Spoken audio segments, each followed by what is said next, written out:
नमस्कार दोस्तों, स्वागत है आपका आज के मुख्य समाचार में, जिसमें सबसे पहली और बड़ी खबर में जिक्र उत्तर प्रदेश का 16 जुलाई से 3 दिन तक यूपी में रहेंगी प्रियंका गांधी, विधानसभा चुनाव पर होगा मंथन। दूसरी बड़ी खबर में जिक्र होगा कि किसान आंदोलन में शामिल होने के लिए आज प्रस्थान करेंगे किसान।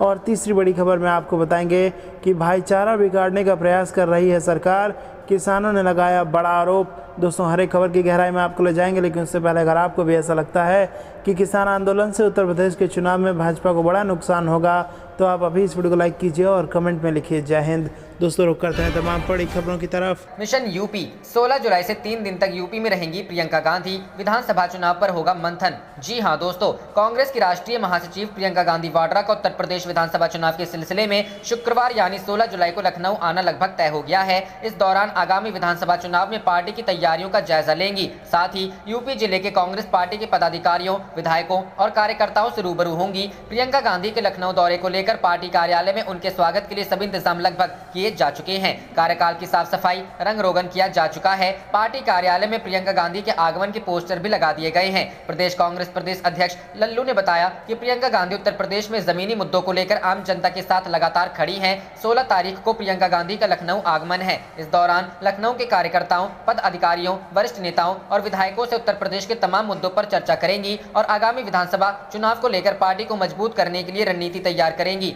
साथ ही 3 दिन के कार्यक्रम के दौरान मीडिया से भी रूबरू होंगी। प्रियंका ने पिछले दिनों वीडियो कॉन्फ्रेंसिंग के जरिए पार्टी के प्रदेश पदाधिकारियों और वरिष्ठ कार्यकर्ताओं के प्रशिक्षण कार्यक्रम के दौरान उन्हें संबोधित करते हुए आगामी विधानसभा चुनाव की तैयारी का मंत्र दिया था। कांग्रेस महासचिव ने विधानसभा चुनाव में संगठन और कार्यकर्ताओं की बात को सबसे ज्यादा तरजीह देने का इरादा जाहिर करते हुए कहा था कि पार्टी से जुड़े सभी लोग जन समस्याओं को लेकर आंदोलन करें। कांग्रेस के एक वरिष्ठ नेता ने बताया कि पार्टी की प्रदेश प्रभारी प्रियंका का अब पूरा ध्यान आगामी विधानसभा चुनाव पर रहेगा और वह अपना ज्यादातर समय उत्तर प्रदेश में ही गुजारेंगी। उन्होंने बताया कि प्रियंका चुनाव से पहले राज्य के तमाम जिलों का ताबड़तोड़ दौरा करके मतदाताओं की नब्ज टटोलेंगी। रुख करते हैं अगली खबर की तरफ। किसान आंदोलन में शामिल होने के लिए आज प्रस्थान करेंगे किसान। जी हां दोस्तों, कृषि एवं किसानों पर थोपे जा रहे 3 कृषि कानूनों को वापस लेने की मांग करते हुए 8 माह से चल रहे दिल्ली के विभिन्न बॉर्डर पर धरना प्रदर्शन आंदोलन में सहभागिता किए जाने को लेकर नगर स्थित गुरुद्वारा सिंह सभा परिसर में किसानों द्वारा एक बैठक का आयोजन किया गया। बैठक को संबोधित करते हुए भारतीय किसान यूनियन के ब्लॉक अध्यक्ष राजेंद्र सिंह मक्कड़ ने कहा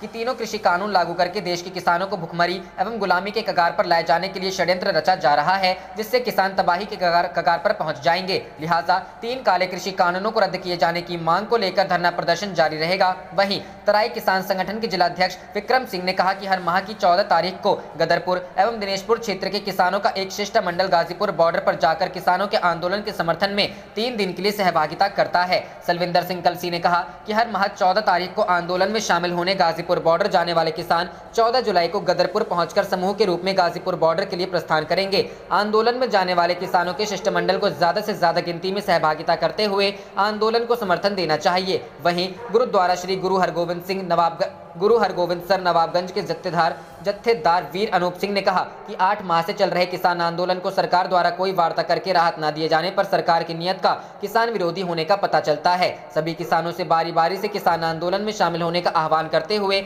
उन्होंने कहा कि वर्तमान समय में गेहूं की कटाई एवं धान की फसल का पौधारोपण हो चुका है, लिहाजा किसान आंदोलन में अधिक से अधिक संख्या में भागीदारी करें। इस मौके पर राजेंद्र सिंह, गुरजीत सिंह, गुरमीत सिंह, करनैल सिंह, सतनाम सिंह सैनी, प्रथम जलहोत्रा, अजायब सिंह धालीवाल, दर्शन सिंह, श्रेष्ठ सिंह, विक्रम सिंह, सुदेश डंग, वीरेंद्र सिंह, दलजीत सिंह सहित तमाम किसान मौजूद थे। रुख करते हैं अगली खबर की तरफ। भाईचारा बिगाड़ने का प्रयास कर रही सरकार, किसान। जी हां दोस्तों, शांतिपूर्ण ढंग से आंदोलन कर रहे किसानों पर मुकदमे बनाकर सरकार भाईचारा बिगाड़ने का प्रयास कर रही है। यह आरोप शिवराण खाप 25 के प्रधान विजेंद्र बरेला ने कितलाना टोल पर धरने को संबोधित करते हुए लगाया। उन्होंने कहा कि सिरसा में सैकड़ों निर्दोष किसानों पर केस दर्ज कर सरकार ने अपनी मानसिकता जाहिर कर दी है। उन्होंने कहा कि किसान आंदोलन को 7.5 महीने से ज्यादा समय हो गया है और इस दौरान 550 से अधिक किसान दिवंगत हो चुके हैं। उसके बावजूद किसान मजदूर एकजुटता से 3 काले कानून रद्द करवाने के लिए बेहद शांति से संघर्ष कर रहे हैं। फौगाट खाप 19 के प्रवक्ता शमशेर फौगाट ने कहा कि सरकार ने लोहारू में किसान भवन पर तालाबंदी कर ज्यादती की सभी हदें पार कर दी है।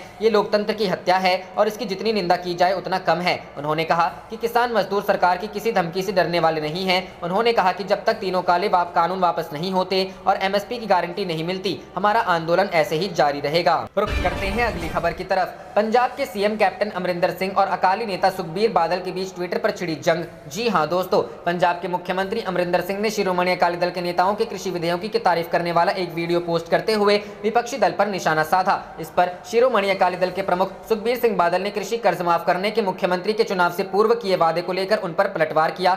सिंह ने ट्विटर पर शिरोमणि अकाली दल प्रमुख सुखबीर बादल, पूर्व मुख्यमंत्री प्रकाश सिंह बादल और पूर्व केंद्रीय मंत्री हरसिमरत कौर बादल का एक वीडियो पोस्ट किया, जिसमें वह कृषि अध्यादेशों की तारीफ कर रहे हैं, जिन्हें बाद में कानूनों में बदल दिया गया। इस पुरानी वीडियो में सुखबीर बादल को यह कहते हुए सुना जा सकता है कि कृषि अध्यादेश से फसलों की बिक्री होगी और इसका मकसद फसल को न्यूनतम समर्थन मूल्य पर खरीदने से रोकना नहीं है।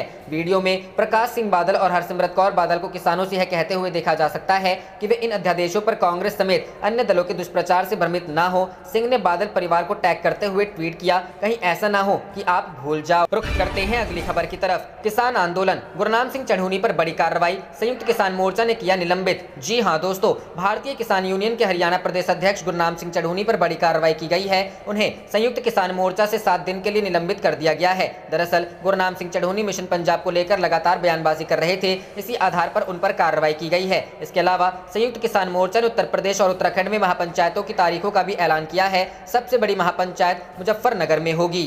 रुख करते हैं अगली खबर की तरफ। महाराष्ट्र से बंगाल तक भाजपा में रार, कहीं किसान आंदोलन तो कहीं ताकत का झगड़ा। जी हां दोस्तों, भारत में अधिकतर राजनीतिक दल अगले साल होने वाले 5 राज्यों के विधानसभा चुनाव के लिए अभी से कमर कस रहे हैं। इनमें ज्यादातर राज्यों में भाजपा के नेतृत्व वाली एनडीए की सरकार है। ऐसे में चुनाव से पहले ही विपक्ष कोरोना और बेरोजगारी से लेकर किसान आंदोलन तक को मुद्दा बनाते हुए सत्तासीन दल को घेरने में जुटा है। हालांकि आलम यह है कि चुनावी राज्यों में तो पार्टी एकजुट दिख रही है, पर कुछ अन्य राज्यों में भाजपा को अंदरूनी कलह का सामना करना पड़ रहा है, जिसका असर पार्टी की आगामी तैयारियों पर भी पड़ने की संभावना जताई जा रही है। भाजपा में यह अंदरूनी कलह महाराष्ट्र से लेकर पश्चिम बंगाल तक पड़ गई है। बताया गया है कि बंगाल भाजपा में नेताओं के बीच आपस में ही ठनी है। इसके चलते हाल ही में बंगाल भाजपा अध्यक्ष दिलीप घोष अपना दुखड़ा रोने के लिए दिल्ली पहुंचे थे। जानकारी के मुताबिक दिलीप घोष ने केंद्रीय नेतृत्व से साफ कहा है कि वह बाहरी दलों से आए नेताओं को जल्दी कोई बड़ा पद न दे। माना जा रहा है कि घोष का सीधा निशाना तृणमूल कांग्रेस से भाजपा में आए शुभेंदु अधिकारी पर है, जिन्हें लेकर भाजपा कार्यकर्ता पहले ही काफी बटे हुए हैं। हालांकि पार्टी की बंगाल में मुश्किल सिर्फ यहां तक ही सीमित नहीं है। दरअसल टीएमसी से आए राजीव बनर्जी के सुर नतीजे आने के बाद से ही बदले हैं। वहीं केंद्रीय मंत्रिमंडल से हटाए गए भाजपा नेता बाबुल सुप्रियो सोशल मीडिया पर कई बार अपना दर्द बयां कर चुके हैं। इसके अलावा विष्णुपुर से सांसद सौमित्र खान ने शुभेंदु अधिकारी के खिलाफ मोर्चा खोलते हुए बंगाल बीजेवाईएम के अध्यक्ष पद से इस्तीफा दे दिया। उनका इस्तीफा तो नेतृत्व के दखल के बाद वापस हो गया, लेकिन पार्टी में कलह का खुलासा हो गया। इतना ही नहीं, भाजपा इस वक्त पंजाब में भी परेशानी का सामना कर रही है। नए कृषि कानूनों को लेकर नेताओं में खटपट बढ़ती जा रही है। बता दें कि आंदोलनकारी किसानों ने पहले ही भाजपा का बॉयकॉट कर दिया। इसे लेकर ज्यादातर नेता चिंता में हैं। कई नेताओं ने खुद को पार्टी लाइन से दूर रखते हुए कृषि कानून के खिलाफ बोलना भी शुरू कर दिया है। वहीं कुछ और नेता दूसरी पार्टियों में अपनी संभावनाएं देख रहे हैं। पूर्व कैबिनेट मंत्री अनिल जोशी को तो कृषि कानून के खिलाफ बयान देने के लिए पार्टी ने 6 साल के लिए सस्पेंड तक कर दिया था। पार्टी के अंदर की इस पूरी खटपट को लेकर पिछले साल ही भाजपा छोड़कर आप में शामिल होने वाले मलविंदर सिंह का कहना है कि भाजपा को चुनावों में इसकी बड़ी कीमत चुकानी होगी। रुख करते हैं अगली खबर की तरफ। देश में बीजेपी और आरएसएस की दो सरकार, बीच में पिस रही भोली जनता, अखिलेश यादव। जी हां दोस्तों, सपा प्रमुख अखिलेश यादव एक बार फिर अपने बयान से सुर्खियों में आ गए हैं। इस बार अखिलेश ने यूपी सरकार ने बल्कि केंद्र सरकार को अपना निशाना बनाया है। समाजवादी पार्टी के राष्ट्रीय अध्यक्ष अखिलेश यादव ने अपने एक बयान में कहा, इस समय देश में 2 सरकारें काम कर रही हैं, जिसमें एक सरकार का भाजपा नेतृत्व कर रही है और दूसरी सरकार आरएसएस के नेतृत्व में अपना एजेंडा लागू करती है। केंद्र की बीजेपी सरकार सत्ता का दुरुपयोग कर रही है और आरएसएस समाज में बंटवारा पैदा कर रहा है। इसके साथ ही अखिलेश ने आगे कहा कि इन दोनों सरकारों के पार्टों के बीच देश की भोली जनता और विपक्षी कार्यकर्ता पिस रहे हैं। जहां केंद्र सरकार का काम कानून व्यवस्था को बनाए रखना है, वो उसका ही मजाक बना रही है। इस सरकार के संरक्षण में अपराधियों ने आतंक मचा रखा है और दलित वंचित लोगों का शोषण हो रहा है। सपा अध्यक्ष ने आगे कहा कि बीजेपी के इन अत्याचारों से समाजवादी पार्टी झुकने वाली नहीं है। बीजेपी सरकार कितना भी लोकतंत्र को कुचले, लेकिन सपा सरकार का संघर्ष इसके खिलाफ जारी रहेगा। आरएसएस का काम बीजेपी के दुष्प्रचार को हवा में देने में सक्रिय है, लेकिन अगला विधानसभा चुनाव 2022 में लोकतंत्र को बचाने के लिए होगा।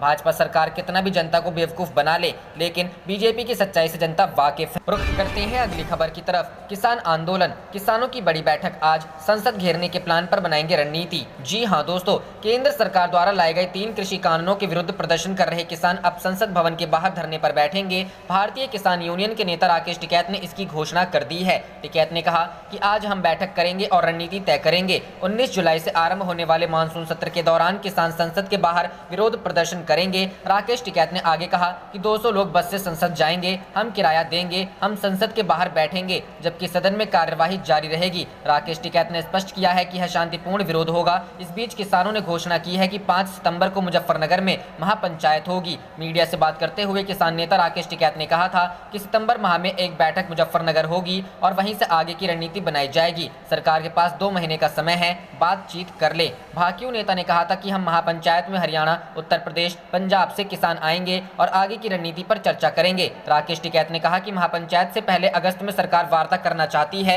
या उसके दिमाग में कुछ है तो उसकी तैयारी कर सकती है। महापंचायत के राजनीतिक मतलब के सवाल पर राकेश टिकैत ने कहा कि पता नहीं क्या होगा। रुख करते हैं अगली खबर की तरफ। भारत चीन विवाद पर राहुल गांधी का मोदी सरकार पर हमला, बोले भारत इतना असुरक्षित कभी नहीं रहा। जी हां दोस्तों, कांग्रेस के पूर्व अध्यक्ष राहुल गांधी ने मोदी सरकार पर तीखा हमला बोला है। उन्होंने मोदी सरकार की विदेश नीति पर सवाल खड़ा करते हुए कहा, मोदी सरकार ने विदेश व रक्षा नीति को देशीय राजनीतिक हथकंडा बनाकर हमारे देश को कमजोर कर दिया है। भारत इतना असुरक्षित कभी नहीं रहा। राहुल गांधी ने मीडिया रिपोर्ट को साझा करते हुए ट्वीट किया है जिसमें भारत और चीन की सेनाओं के बीच ईस्टर्न लद्दाख में एक बार फिर से झड़प की खबर को रिपोर्ट किया गया है। एक तरफ जहां राहुल गांधी ने मीडिया रिपोर्ट का हवाला दिया है जिसमें भारत और चीन की सेनाओं के बीच फिर से झड़प की बात कही गई है, तो दूसरी तरफ भारतीय सेना की ओर से बुधवार को बयान जारी करके कहा गया है कि भारत या चीन की सेना की ओर से ईस्टर्न लद्दाख में किसी भी तरह की ओर से एक दूसरे की सीमा में घुसने का प्रयास नहीं हुआ है। फरवरी माह के बाद दोनों ही सेनाएं बातचीत के जरिए मसलों को सुलझाने की कोशिश कर रही हैं। रुख करते हैं अगली खबर। शैक्षणिक कार्यों में न लगाई जाए शिक्षकों की ड्यूटी, अदालत ने दिया सख्त निर्देश। जी हां दोस्तों, इलाहाबाद हाईकोर्ट ने कहा है कि शिक्षकों से गैर शैक्षणिक कार्य न करवाया जाए। कोर्ट ने इस संबंध में शिक्षा का अधिकार अधिनियम 2009 नियमावली के नियम 27 व इलाहाबाद हाईकोर्ट द्वारा सुनीता शर्मा व अन्य की जनहित याचिका में पारित आदेश का कड़ाई से पालन करने का निर्देश दिया है। कोर्ट ने कहा है कि संबंधित प्राधिकारी प्रदेश के सभी जिलाधिकारियों और जिला बेसिक शिक्षा अधिकारियों को आदेश जारी कर इस नियम के अनुपालन का निर्देश दे। शाहरुख गौर और 2 की याचिका पर सुनवाई करते हुए यह आदेश न्यायमूर्ति विवेक चौधरी ने दिया। याचिका अधिवक्ता अग्निहोत्री कुमार त्रिपाठी का कहना था कि याची से बूथ लेवल ऑफिसर व अन्य बहुत से कार्य लिए जा रहे हैं, जबकि शिक्षा का अधिकार अधिनियम 2009 व इसकी नियमावली के नियम 27 के अनुसार शिक्षकों की ड्यूटी गैर शैक्षणिक कार्यों में नहीं लगाई जा सकती है। शिक्षकों से सिर्फ आपदा, जनगणना और सामान्य निर्वाचन के दौरान ही कार्य लिया जा सकता है। अधिवक्ता ने इलाहाबाद हाईकोर्ट द्वारा सुनीता शर्मा व अन्य की जनहित याचिका में पारित आदेश का हवाला देकर भी बताया गया कि हाईकोर्ट ने भी शिक्षकों से गैर शैक्षणिक कार्यों को लेने पर रोक लगाई है। इस पर कोर्ट ने कहा कि शिक्षा का अधिकार अधिनियम नियमावली के नियम 27 व न्यायालय द्वारा पारित आदेशों के परिप्रेक्ष्य में शिक्षकों से गैर शैक्षणिक कार्य नहीं लिए जा सकते हैं। लिहाजा संबंधित प्राधिकारी सभी जिलाधिकारियों और जिला बेसिक शिक्षा अधिकारियों को इस आशय का निर्देश जारी कर एक्ट के नियमों का पालन करने का निर्देश दें। रुख करते हैं अगली खबर की तरफ। प्रशांत किशोर ने की राहुल गांधी और प्रियंका गांधी वाड्रा से मुलाकात, प्रोजेक्ट सिद्धू पर चर्चा, 10 बातें। जी हां दोस्तों, चुनाव रणनीतिकार प्रशांत किशोर ने मंगलवार को कांग्रेस नेता राहुल गांधी और प्रियंका गांधी वाड्रा के साथ मुलाकात की। जानकारी के अनुसार पंजाब कांग्रेस के 2 प्रमुख नेताओं सीएम अमरिंदर सिंह और नवजोत सिंह सिद्धू के बीच चल रही कलह को लेकर यह चर्चा हुई है। पंजाब में अगले वर्ष विधानसभा चुनाव होने हैं और पार्टी को चिंता सता रही है कि संदरूनी उठापटक के कारण चुनावों में उसकी संभावनाएं प्रभावित हो सकती हैं। पिछले कुछ सप्ताहों में सिलसिलेवार राजनीतिक मुलाकातें करने वाले प्रशांत किशोर बैठक के लिए राहुल गांधी के घर पहुंचे। सूत्र बताते हैं कि प्रशांत किशोर के साथ मुलाकात करने के लिए राहुल की बहन और कांग्रेस महासचिव प्रियंका गांधी वाड्रा ने यूपी को लेकर अपनी बैठक कैंसिल कर दी। राहुल प्रशांत किशोर की यह बैठक पंजाब में अगले वर्ष होने वाले विधानसभा चुनाव के पहले पंजाब कांग्रेस के 2 प्रमुख नेताओं सीएम अमरिंदर सिंह और कांग्रेस में ही रहते हुए उनके प्रबल आलोचक नवजोत सिंह सिद्धू के बीच शांति कायम करने के प्रयासों की पृष्ठभूमि में हुई। वर्ष 2017 में विधानसभा चुनाव के ठीक पहले प्रशांत किशोर ने नवजोत सिद्धू को बीजेपी से कांग्रेस में लाने में अहम भूमिका निभाई थी। राहुल गांधी और प्रशांत किशोर ने पिछली बार वर्ष 2017 में यूपी विधानसभा चुनाव के दौरान साथ काम किया था। हालांकि इन चुनावों में कांग्रेस पार्टी को करारी हार का सामना करना पड़ा था। नवजोत सिंह सिद्धू ने प्रियंका गांधी वाड्रा से मुलाकात की थी जो 4 घंटे तक चली थी। नवजोत ने प्रियंका के साथ इस बैठक का फोटो ट्वीट भी किया था। प्रियंका ने ही बाद में नवजोत के अपने भाई राहुल से मुलाकात कराई थी, जबकि पूर्व कांग्रेस अध्यक्ष ने रिपोर्टरों से बातचीत में कहा था कि उनका सिद्धू के साथ मुलाकात का कोई कार्यक्रम नहीं है। इसके कुछ दिन बाद पंजाब के सीएम अमरिंदर सिंह ने भी कांग्रेस प्रमुख सोनिया गांधी से दिल्ली में मुलाकात की थी। बाद में संवाददाताओं से बात करते हुए अमरिंदर ने कहा था, मैं सिद्धू साहब के बारे में कुछ नहीं जानता, जो भी फैसला कांग्रेस अध्यक्ष लेंगी हम उसका पालन करेंगे। वैसे जानकारी के अनुसार अमरिंदर सिंह उस विचार के खिलाफ हैं जिसमें सिद्धू को पंजाब सरकार या पार्टी संगठन में सम्मानजनक स्थान देने की बात है। आखिरी बैठक के बाद कांग्रेस सूत्रों के बीच उस फॉर्मूले पर बात हुई थी जिसमें अमरिंदर सिंह के सीएम बने रहे और सिद्धू को एडजस्ट करने के लिए पंजाब कांग्रेस संगठन को नया रूप दिया जाए। प्रशांत किशोर ने पिछले सप्ताह अमरिंदर सिंह से मुलाकात की थी। कई अहम सियासी चुनावों के लिए रणनीति बना चुके प्रशांत किशोर ने वर्ष 2017 के विधानसभा चुनाव में अमरिंदर के साथ काम। रुख करते हैं अगली खबर की तरफ। किसान आंदोलन, गाजीपुर बॉर्डर पर प्रदर्शनकारियों की संख्या संतुलित करने के लिए बीकेयू की नई रणनीति। जी हां दोस्तों, केंद्र के नए कृषि कानूनों के खिलाफ किसानों के आंदोलन के 8 महीने पूरे होने जा रहे हैं। ऐसे में भारतीय किसान यूनियन ने गाजीपुर बॉर्डर पर प्रदर्शनकारियों की संख्या संतुलित करने के लिए नई रणनीति अपनाई है। इसके तहत एक गांव से 10 प्रदर्शनकारियों को 15 दिन तक प्रदर्शन में हिस्सा लेने का निर्देश दिया गया है। बीकेयू के मीडिया सह प्रभारी सौरभ उपाध्याय ने बताया कि हमने यहां गाजीपुर में प्रदर्शन में शामिल होने की योजना बना रहे हमारे सभी समर्थकों से यह सुनिश्चित करने के लिए कहा है कि एक गांव से 15 दिन यहां रुकने के लिए तैयार लोगों की संख्या केवल 10 हो। उन्होंने कहा कि इस तरीके से हम यह सुनिश्चित करना चाहते हैं कि गाजीपुर में प्रदर्शन स्थल पर किसानों की संख्या में संतुलन कायम रहे। फिलहाल हमारे पास करीब 4 से 5 हजार लोग हैं। बीकेयू किसान संघों के मुख्य संघ संयुक्त किसान मोर्चा का हिस्सा है। बीकेयू का हरियाणा, पंजाब और राजस्थान के अलावा उत्तर प्रदेश, विशेष रूप से राज्य के पश्चिमी हिस्से में एक बड़ा जनाधार है, जहां से दिल्ली उत्तर प्रदेश सीमा पर गाजीपुर में चल रहे विरोध प्रदर्शन में बड़ी संख्या में लोग शामिल हुए हैं। गाजीपुर में किसान नेता और बीकेयू के राष्ट्रीय प्रवक्ता राकेश टिकैत जिम्मा संभाल रहे हैं। संयुक्त किसान मोर्चा ने पिछले साल 26 नवंबर को दिल्ली से लगी विभिन्न सीमाओं पर प्रदर्शन शुरू किया था। 26 जुलाई को आंदोलन के 8 महीने पूरे हो जाएंगे। यूपी गेट पर फ्लाईओवर के नीचे और दिल्ली मेरठ एक्सप्रेसवे पर एक हिस्से पर डेरा डाले हुए किसानों ने कड़ाके की ठंड और भीषण गर्मी का सामना किया। वे अब मानसून की बारिश का सामना करने की तैयारी कर रहे हैं। सौरभ उपाध्याय ने कहा कि इसमें कोई संदेह नहीं है कि सर्दी और गर्मी को सहन करना मुश्किल था, क्योंकि यह एक खुली जगह है। हमारे पास जिस तरह की व्यवस्था है उसके साथ मानसून भी हमारे लिए एक कठिन समय हो सकता है, लेकिन यह सुनिश्चित करने के लिए प्रयास किए जा रहे हैं कि हमारे यहाँ किसानों के रहने के लिए पर्याप्त सुविधाएं हो। उन्होंने कहा कि हम बारिश के दौरान पानी के प्रवेश को रोकने के लिए अपने अस्थायी आश्रय संरचनाओं को नई तिरपाल शीट के साथ कवर कर रहे हैं। हमने आने वाले दिनों में धरने में शामिल होने की योजना बना रहे किसानों को भी सूचित किया है कि वे बारिश के दौरान अपने ट्रैक्टर ट्रॉली में सोने और खाना पकाने की व्यवस्था करके आए। उन्होंने कहा कि प्रदर्शनकारी प्रतिदिन टैंकरों के माध्यम से गाजियाबाद से पीने योग्य पानी खरीद रहे हैं और स्थानीय प्रशासन काफी हद तक सहयोग कर रहा है। गाजीपुर के अलावा किसान पिछले साल नवंबर से दिल्ली के सीमावर्ती सिंगू और टिकरी बॉर्डर पर भी विरोध प्रदर्शन कर रहे हैं। रुख करते हैं अगली खबर की तरफ। यूपी विधानसभा चुनाव को लेकर राकेश टिकैत का बड़ा बयान, जानिए क्या लड़ेंगे चुनाव। जी हां दोस्तों, तीनों केंद्रीय कृषि कानूनों को पूरी तरह से वापस लेने की मांग को लेकर यूपी बॉर्डर पर बैठे प्रदर्शनकारियों की अगुवाई कर रहे किसान नेता राकेश टिकैत ने उत्तर प्रदेश विधानसभा चुनाव को लेकर बड़ा और अहम बयान दिया है। एक टेलीविजन चैनल से बातचीत में भारतीय किसान यूनियन के राष्ट्रीय प्रवक्ता राकेश टिकैत ने उत्तर प्रदेश में चुनाव लड़ने को लेकर कहा है, हम चुनाव नहीं लड़ेंगे लेकिन वोट की चोट देंगे। बता दें कि राकेश टिकैत ने उत्तर प्रदेश में पहली बार निर्दलीय उम्मीदवार के तौर पर चुनाव लड़े थे और दूसरी बार राष्ट्रीय लोकदल से चुनाव लड़े थे, लेकिन दोनों बार उनकी जमानत जब्त हो गई। अगले साल होने वाले उत्तर प्रदेश विधानसभा चुनाव 2022 में उम्मीदवारी पर राकेश टिकैत ने साफ साफ कहा कि वह विधानसभा में चुनाव तो नहीं लड़ेंगे लेकिन वोट की चोट देंगे। इसके कई मायने लगाए जा रहे हैं। किसान नेता राकेश टिकैत कई बार कह चुके हैं कि उत्तर प्रदेश विधानसभा चुनाव 2022 में किसी भी राजनीतिक पार्टी के पक्ष में वोट नहीं मांगेंगे। जनता समझदार है, जिसे चाहे वोट दे। वहीं कई मौके पर यह भी कह चुके हैं कि वह भारतीय जनता पार्टी को भी वोट देने से मना नहीं करेंगे, लेकिन सच जनता को, किसानों को बताएंगे। राकेश टिकैत ने कहा कि शिक्षक दिवस के दिन यानी 5 सितंबर को एक बड़ी किसान पंचायत का आयोजन किया जाएगा, जिसमें किसान आंदोलन के लिए आगे की रणनीति बनाई जाएगी। इसके साथ राकेश टिकैत गौरतलब है कि पिछले काफी समय से मीडिया रिपोर्ट्स आ रही थी कि राकेश टिकैत आगामी उत्तर प्रदेश विधानसभा चुनाव में मैदान में उतर सकते हैं। पिछले दिनों मीडिया रिपोर्ट्स में राकेश टिकैत के एक बयान का हवाला देते हुए कहा गया था कि किसान संगठनों ने उत्तर प्रदेश और पंजाब विधानसभा चुनाव लड़ने के लिए कमर कस ली। राकेश टिकैत के जिस बयान का हवाला दिया गया था उसमें राकेश टिकैत ने कहा था कि किसान नेताओं के सामने चुनाव लड़ने का विकल्प खुला है। वहीं अब राकेश टिकैत ने चुनाव लड़ने की खबरों को खारिज कर दिया। रुख करते हैं अगली खबर की तरफ। मोदी सरकार इस वित्त वर्ष में कोरोना रोधी टीके पर खर्च करेगी 450 अरब रुपए। जी हां दोस्तों, केंद्र सरकार कोरोना रोधी टीके पर इस वित्त वर्ष में 450 अरब रुपए खर्च कर सकती है। यह धनराशि बजट में घोषित रकम से करीब 100 अरब रुपए ज्यादा होगी। प्रधानमंत्री नरेंद्र मोदी द्वारा 18 साल से अधिक उम्र के सभी लोगों को केंद्र सरकार की तरफ से मुफ्त में टीका लगाने की घोषणा के बाद 2 सरकारी सूत्रों ने राइटर को यह जानकारी दी।